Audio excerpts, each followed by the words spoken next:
I mean, being off book helps. I'll say it really helps. It makes a huge difference. It's just like you can tell when the actor really knows the material. They're just so much more comfortable and confident to play around and try different things. I love when actors, when they have a plan and we get the takes they want, and then they're like, you know what should we try? Let's do something else. We do a wild card, and it's so much fun for them to get really into the scene and try different things that they didn't consider before.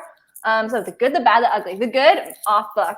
The bad, actually, I'm going to say the bad is being not off book, because the good, I think, is when you're very relaxed with your body and really relaxed in the physical space you're in. Because sometimes, we could be a head in the box and feel very rigid.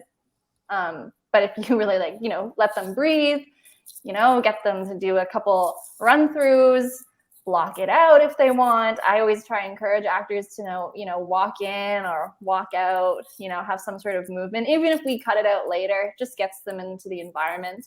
So I'd say physicalization is the good, and the ugly, metaphorically speaking. Yeah, you don't have of course.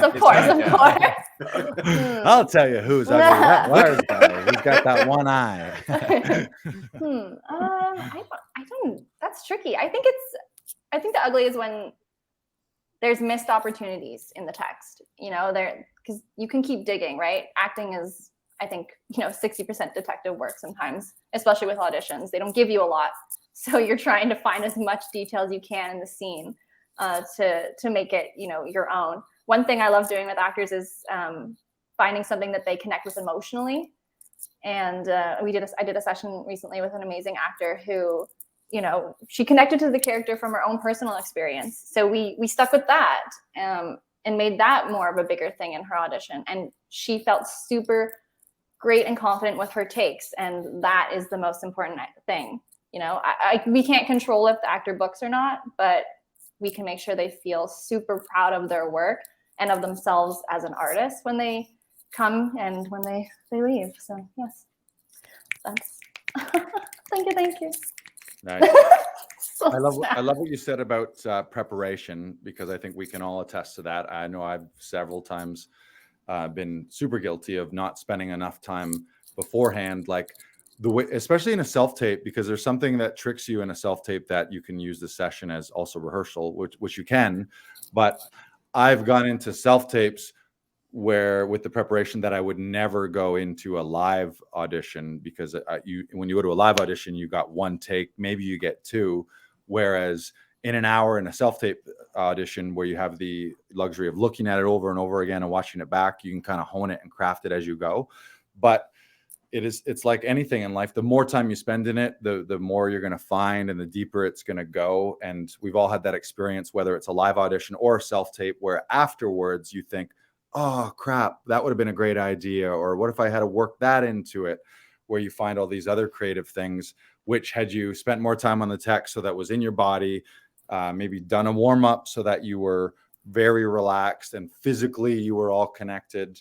And then been at that level, like opening night performance / on the day, take one readiness, then who knows where you get, like you were saying, then you get all of these wonderful places where you get to do wild card takes, and then you're really playing, versus the opposite is spending an hour just to get it word perfect enough to present it, where you're just like, instead of, it's the difference where you say, you heard the term some people practice till they get it right. Other people practice till they can't get it wrong. Not that there's a right and wrong in acting choices necessarily, but the idea that you shouldn't have just the first time you get all the words properly and feel good about it, that if that's the one, maybe it's the one.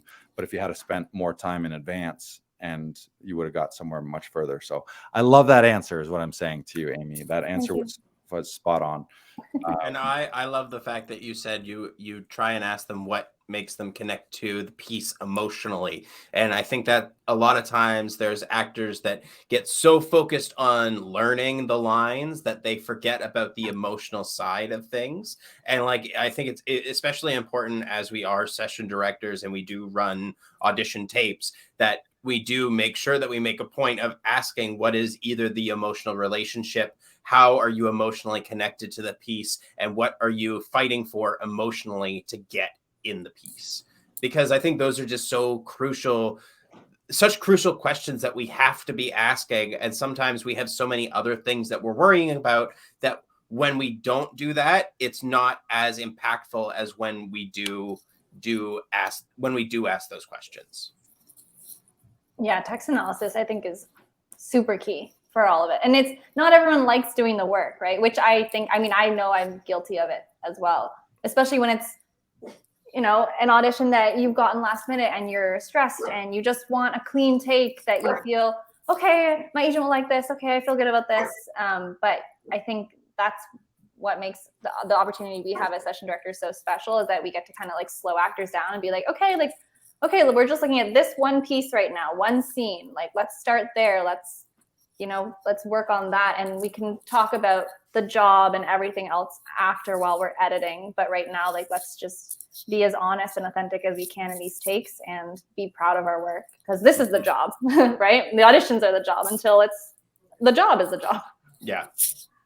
Yeah. We always talk about how, in the early days, until you're batting off projects or telling people that they're not meeting your quote, you're a professional auditioner to get those jobs, for kind of first and foremost.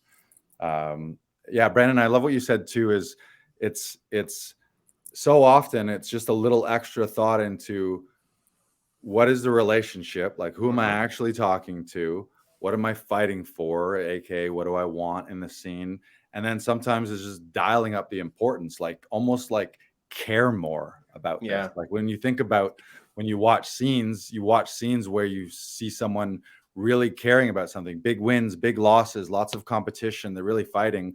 Yeah, there's a human behavior where you can just say it deadpan with no emotion and no nothing. And that could be truthful, but it's also not as compelling, maybe, where you're like, holy fuck, like where you just say, like, what are you actually fighting for? Oh, this is the last shot to get this person to stay with you in this relationship, or this is the big deal where you make $10 million if you land this contract, or whatever it might be, where you're just actually fighting for it, where you're just like, how often do we have to just be like, just make it more important, and it's going to be way more compelling to watch because we watch a human actually care about something and fight for it. Especially in a self-tape, right? When we don't have the environment, we don't have sound and costume and everything, we have to create that energy all on our own with a blank wall behind us. So oftentimes I find, like, our self-tapes will be like dialed up to 200, and then on set it will be like, like your regular, more human, natural performance. Right. Which I think, with newer actors, it's that adjustment can be tough sometimes, just to understand that transition, right? Mm-hmm. Well, because I find a lot of the times there's people that come in and I say, what are you fighting for? And they'll give you the backstory. They'll give you what's going on in the scene. They'll give you what could happen later on. Facts. They're talking facts. And like, you want the emotional charge. Whatever is charging you emotionally, I want to see that on screen, because that is 1,000 times more compelling than you just speaking facts. Right. Yeah. I've started recently kind of viewing auditions more as, this is going to sound really weird, but like improv opportunities, because energy wise, right? Because I've noticed, okay, I'm more comfortable improvising and in comedy than I am with like a dramatic script, right? That's where I'm at right now. So how can I take that comfort and that ease and what's natural to me into these other situations in my work? And I found just like looking at it very fresh and just like, doing the work, but then taking it out of your head and being like, okay, what's the scenario? Like, what am I feeling? Like, what's the energy? What am I fighting for in the scene? Like you were saying, right? Like, what is this energy I have against this other person? Mm-hmm. And how can we make sure that's very clear to the person who's watching? I think what you said there, Amy, is that's one of the most challenging parts. Is it's the paradox of sort of, I mean, yeah, there's improv that you can use in certain moments, which always makes things seems fresh and seems real and in the moment, and like it's the first time, juxtaposed with rehearsing something for 200 times, a million different ways.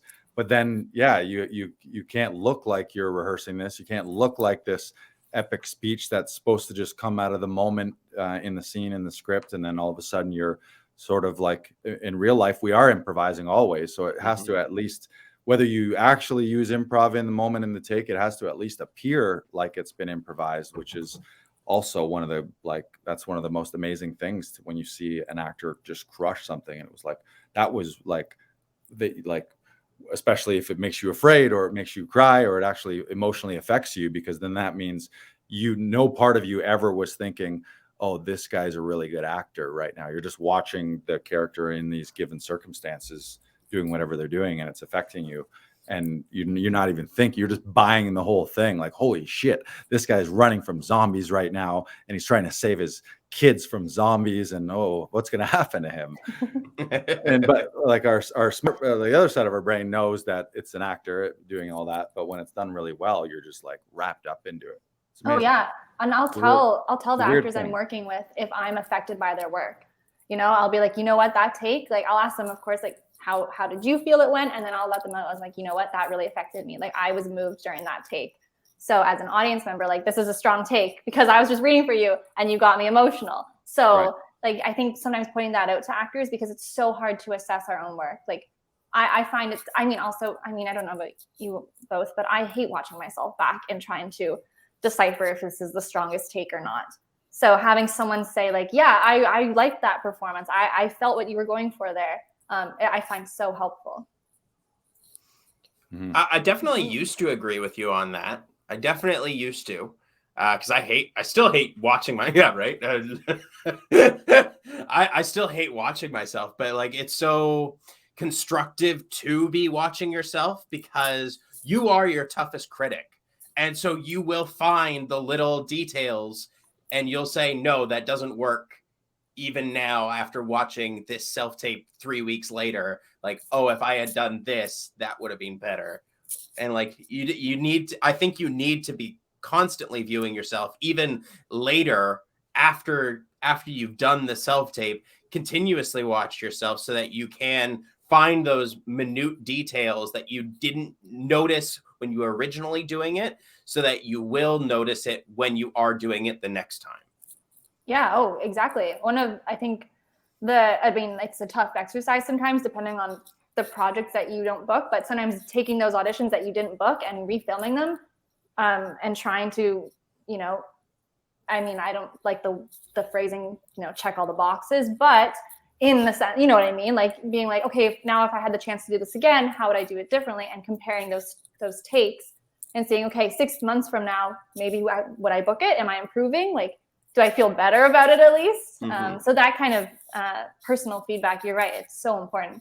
It's not fun, but yeah. No, it is not. Yeah, there's a certain level of just camera awareness and awareness of the frame to start learning all that thing. It helps you with recognizing eye lines and all of that kind of stuff too. So yeah, it's great. One of my favorite things you talked, Amy, about when you're helping someone in an audition and you're affected by them. My favorite thing is to be like, ooh, I just got goosebumps. Ooh, you just gave me goosebumps. That's my favorite. Like, because I feel like goosebumps don't lie. They're just like, oh shit. Like, yeah, I mean, an actor on Zoom last week made me tear up. I was like, oh my goodness, like, stay professional, be professional. No, that is professional. So that's was good. Just like, it's so exciting when you get moved by other people's work, and you see, like, you're watching the process happen in front of you, right? It's so exciting. And that also shows that you're also a great actor, because a lot of that is listening and reacting and being open to be affected by someone.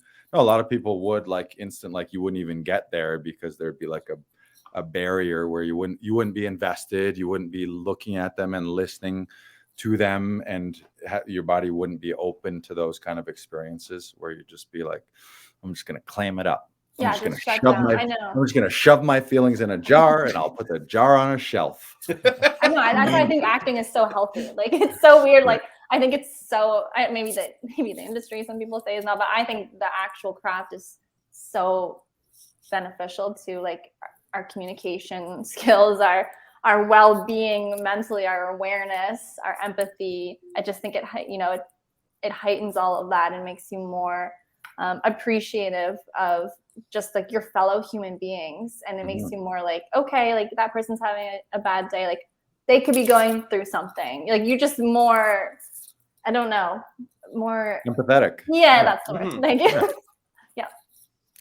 Yeah, totally. Yeah, we've heard the term, to be an actor is to be a professional human being in many levels, whether that means you're playing characters who are all have different professions where you have to learn different skills, or just a professional human being in that you're attuned to your body, your mind, your heart, your soul, your head, heart, hips, as Tom says.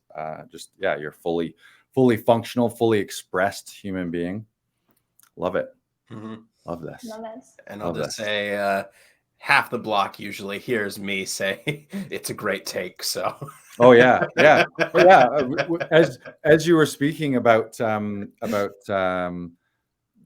acting helping you as a human, I'm thinking to myself, like, I rarely yell and scream in my regular life, but there have been plenty of times where I've been screaming and yelling and saying obscenities and stuff, and it's quite cathartic and therapeutic. Like I prefer to play fun-loving characters, but I've played a handful of villains or in true crime reenactments where I'm committing atrocious acts and screaming terrible things that I would never scream at another human being before.